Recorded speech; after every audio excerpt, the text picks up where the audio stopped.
So I don't really put nobody past YB, but man, Mo3, he up there. I kind of put him over with Young Boy a little bit because man, I feel like man, Pain. Gotta go check out Spade TV. You know what I'm saying?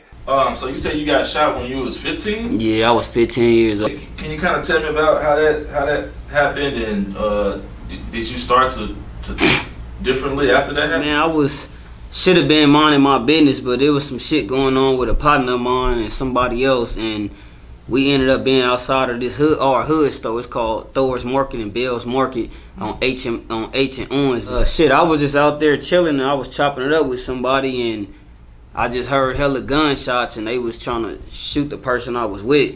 And I was sitting on the trunk of a car and I ended up getting hit and shit, and I fell, couldn't move, none of that shit. And rest in peace to my pops. He came to the hospital and took me to his house, and I was living there with him for a while. My mom was in Louisiana at the time, in Tallulah. That's my second home. Shout out Tallulah.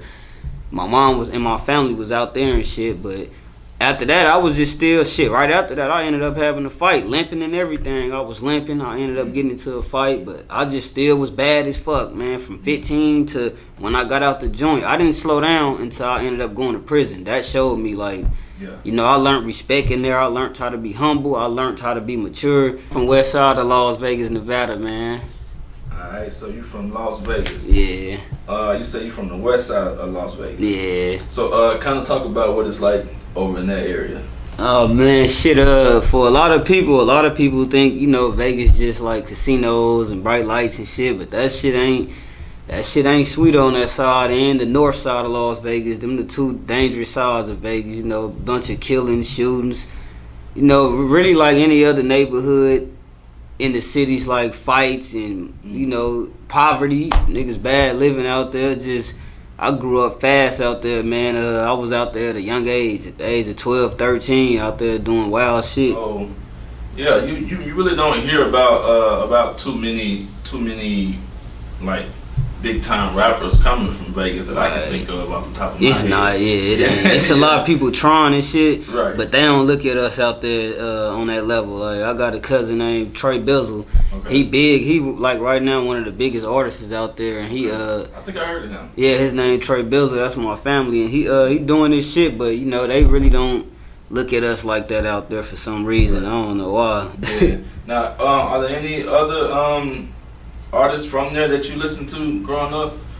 Yeah, shit, man, there's so many. My boy Taz Gotti, that's my best friend. Okay. I fuck with him off the dribble. Yeah. I got a video with him on YouTube also. Shit, shout out Lil Socks. There's a lot of people out there that rap, man. Hell of them. Weebo, he was one of the first ones doing that shit. JP. It's a lot of them out there, yeah. Fuck around with a lot of them. Yeah. But you live in Dallas now, right? Yeah. Okay, how long you been in Dallas? I came out here in November. This is my second time out here, actually. I came when I first got out of prison. I paroled to Dallas, Texas, straight from prison. Okay, cool. So, do you know a lot about like the Dallas rap scene, or and you know, is it similar or is it different from the Vegas rap scene? I had learned about some Dallas shit. You know, Mo3, Trap Boy Freddy, Yellow Beezy. Yeah. A lot of them type of people. As far as Lil Loaded, I just heard about Lil Loaded. I went back and did some research on his music. You know, I've been fucking with the Dallas music a lot. But it's kind of different from Vegas, because in Vegas, a lot of niggas out there just rapping the rap, and Dallas got like similar as Chicago, you know, dissing each other and beef rap and shit. In Vegas, we just try to get heard and get a spotlight on us out there, you know. Right. You mentioned how you learned about Forest Lane from Mo3. Right. So kind of talk about, you know, did you like Mo3's music, and what did you think about him, you know, as far as what happened to him and how he got killed and everything? Mo3, and he was big in Vegas, man. He was real big out there. Everywhere you go, you hear Mo3. Everybody ain't your friend shit.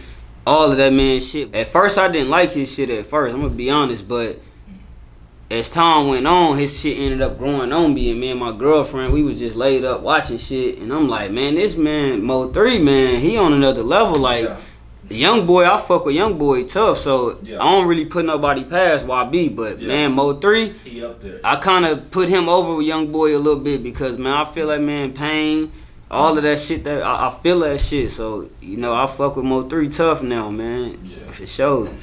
All right, so you say you are heavily influenced by the Chicago, Yeah. you know what I'm saying, rap scene. Yeah. When I listen to you, I feel like you know you do got that drill sound, but you also can like spit at the same time. So do you consider yourself like a lyrical rapper? And if so, like how did you learn how to twist words and you know what I'm saying and like really rap? Well, I growing up, I was all like me and my best friend, my cousin. It was like 4 of us. We was always like from the age of 11, 12. We been freestyling and like I love rapping. I love music. Music always take me away from like whatever mood I'm in, whatever. Yeah. I put on headphones. I can just zone out and be gone. Shit, but I learned how to rap. Just you know, my daddy was a rapper. He used to rap and shit, but I learned from Lil Boosie. That was my favorite rapper. Lil Boosie Badass was one of my favorite rappers for a long time. Yeah. Then it went from that to this artist named Young Pappy from Chicago. Okay. I got hipped on that nigga and shit. Then I was just like, my big brother just tell me just do my shit and you know just go hard on that shit. So I just been trying to give it my all, sacrificing shit.